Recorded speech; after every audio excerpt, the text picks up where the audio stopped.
Hi, I'm Eleanor.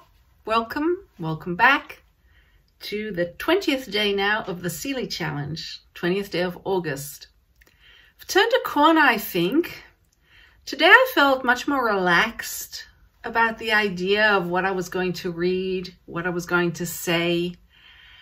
And I'm beginning to allow myself to simply read whatever I want to at any time.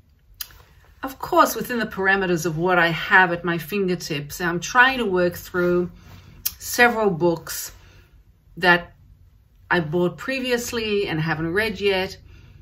And also I'm downloading a few books on my e-reader. Now, I read this, and you can look up the review, I guess, towards the beginning of this, maybe a week ago, 10 days ago. I'd never read or heard of Jos Charles. She is now one of my very favorite poets. After I read this book and I talked about it a bit, I kept thinking about it, and of course, I mean, you know, the very next day anyway, I ended up buying her brand new book that just came out earlier this year, A Year and Other Poems. I like looking at the covers and seeing a similarity in the artwork. I think artwork is always interesting on the covers of books, but in this case, it's particularly fabulous. So I get this book and look at it. It's a hardback. It's by Milkweed Editions. It's, you know, the amount of respect that poetry books get is not much usually. But I think in this case, because Jos Charles, her book Field was shortlisted for the Pulitzer a couple of years ago, they really went all out with this hardback edition, and it is sumptuous. As I think all really good poetry books should be. It should be something that you should be able to hold in your hands like a work of art, like an object. It is an object. So I get to this, and my hopes are high, my expectations are high, and I have not been disappointed. Although my entire view of Jos Charles and what she's trying to do, and also the kind of poetry that I am now more interested in, has changed. And I wouldn't say it was a long journey. I mean, I started reading this.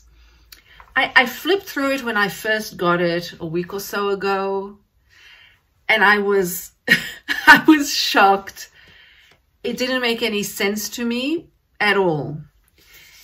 And I thought, that's a disappointment. Then I picked it up again, still disappointed. And then for some reason today, just this morning, I thought, no, I'm in the mood for this. I'm going to go for it. I'm going to get this book off my shelf and read it just because I want to.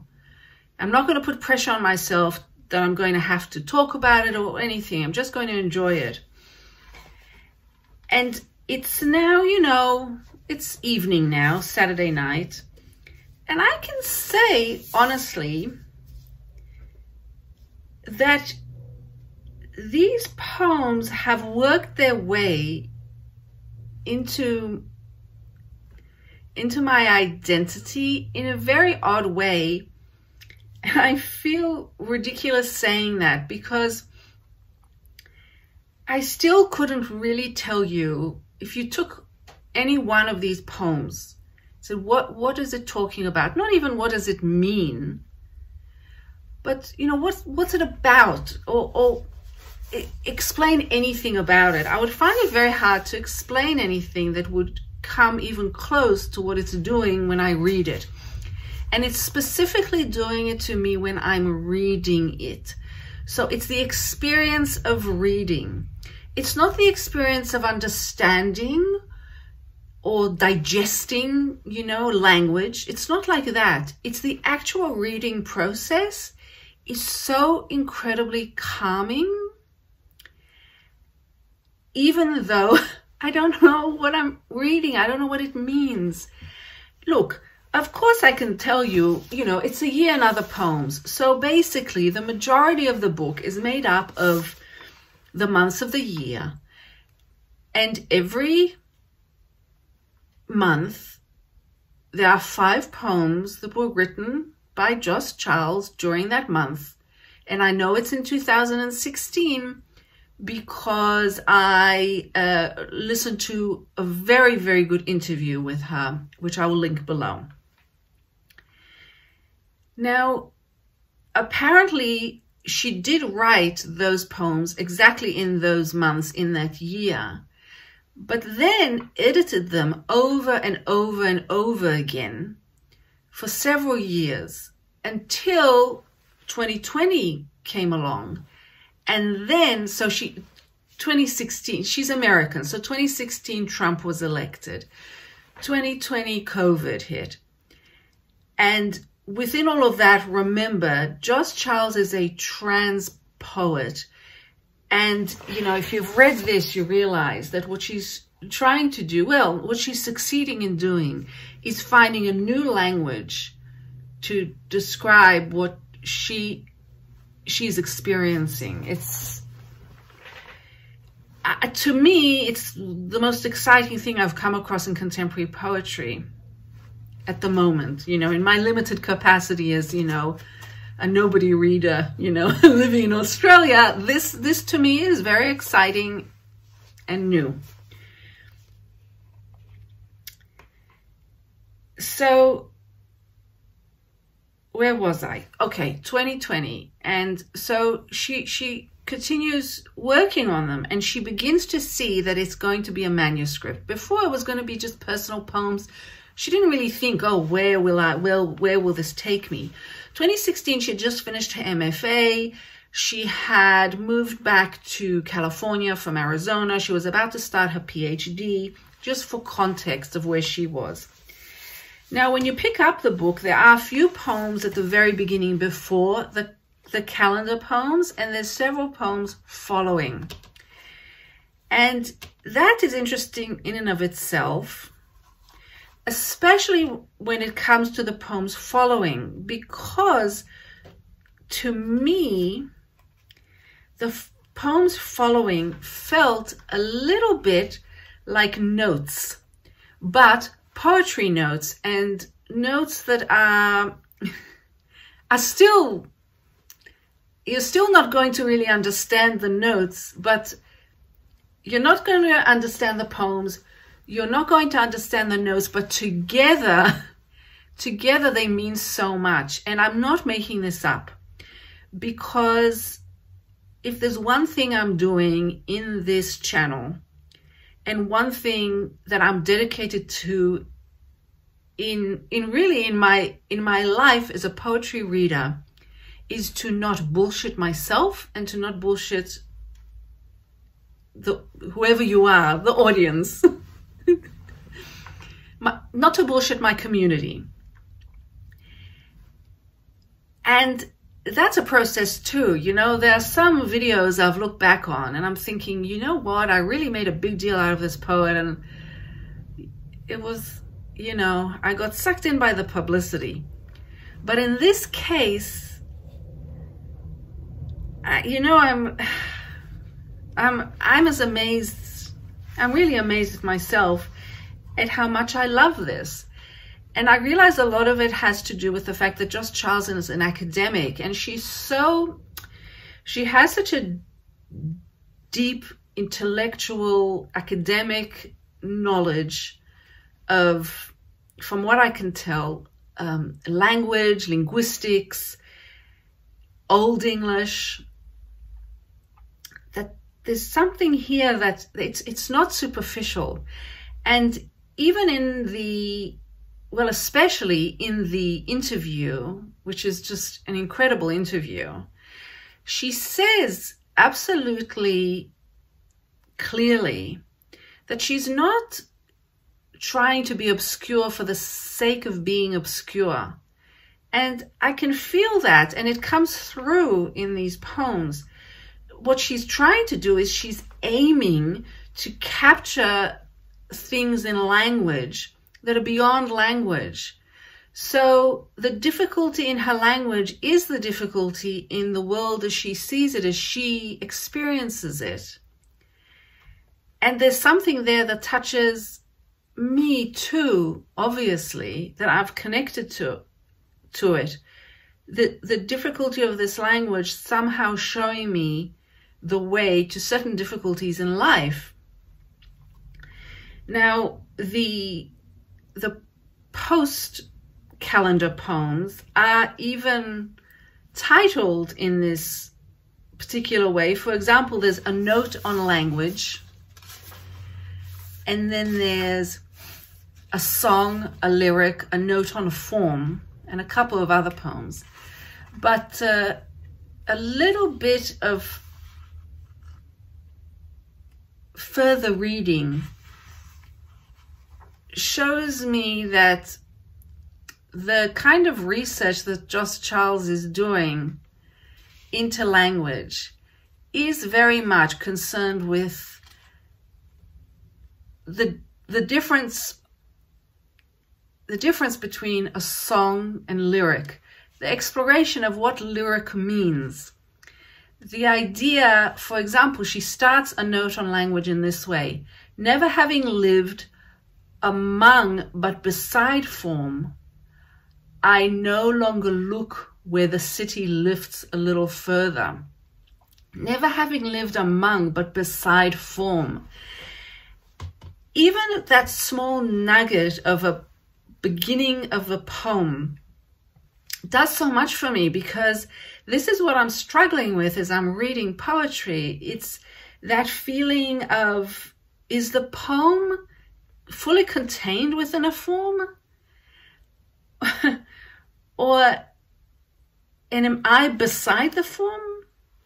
Or is the form trying to get is the form trying to entice the poem into it so as to reveal something that's outside the form? This is going to sound crazy. I mean, even as I talk, I sound crazy. But this is the stuff that I like about poetry. This is just what I love.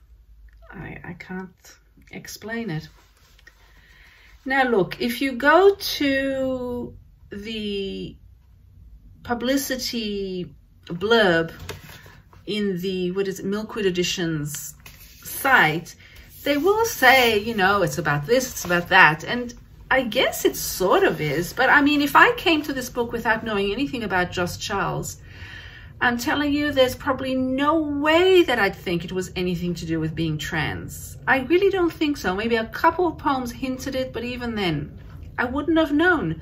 The fact that I know that she's trans and that she tries to write about it and tries to get language to meet the reality of being trans, that fact opens the poems up to me. Again, you know, the blurb says it's also about nature and the fires in California and about living under Trump.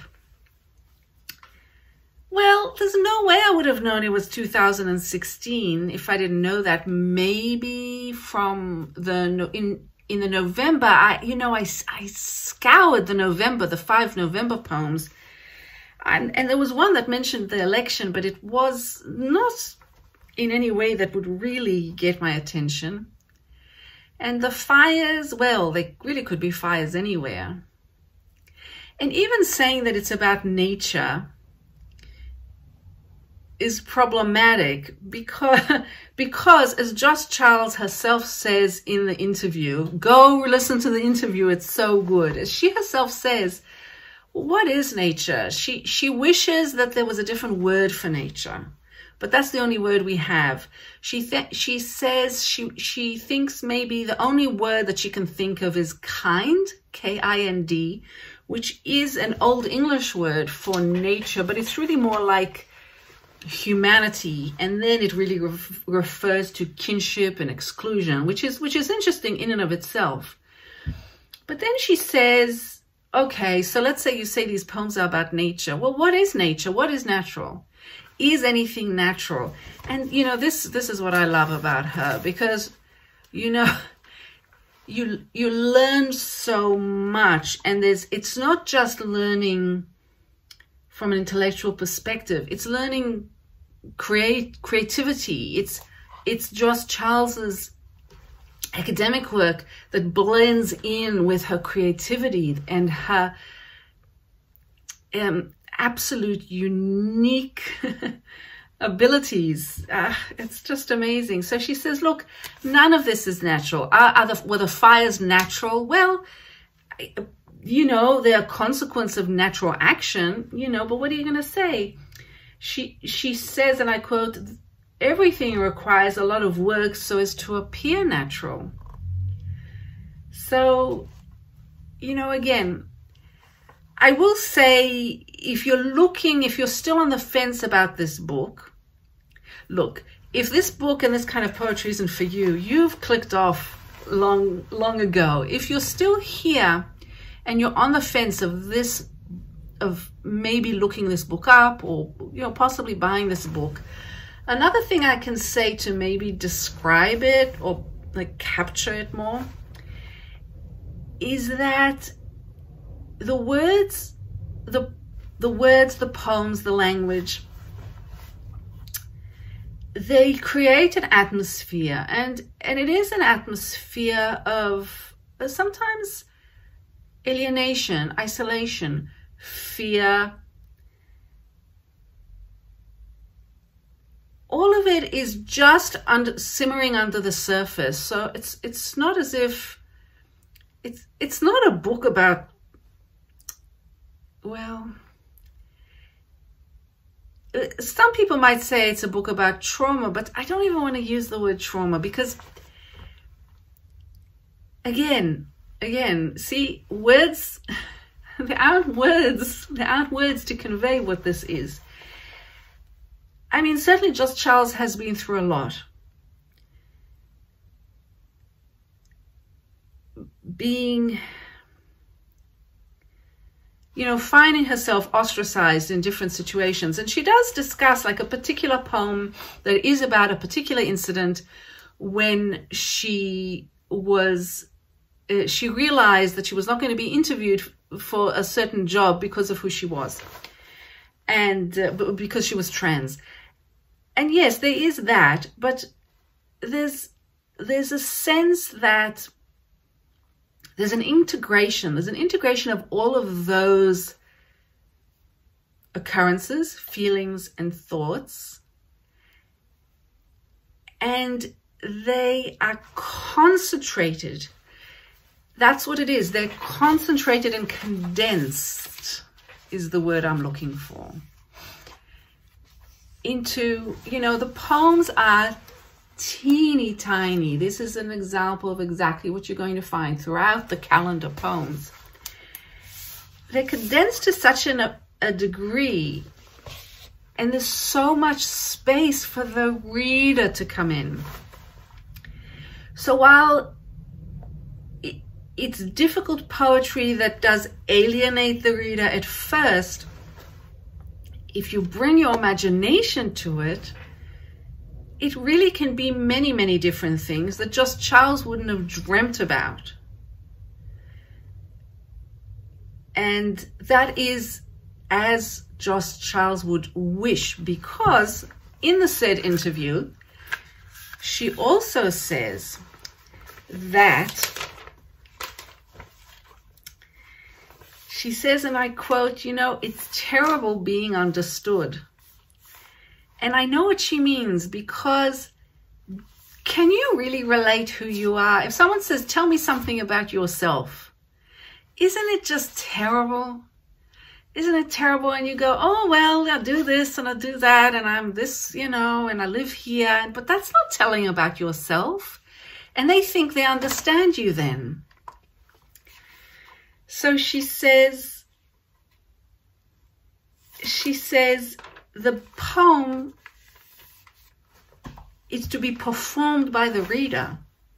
She's the composer. but we as the readers, each one of us, perform the poems. And I think that's what makes it the kind of poetry book that I can imagine coming back to in a month's time, in a year's time, in 20 years' time. Please God, I'll live that long. And I will perform the poems differently because I will have had different experiences, and I will see it differently, and I will see myself and the world differently. So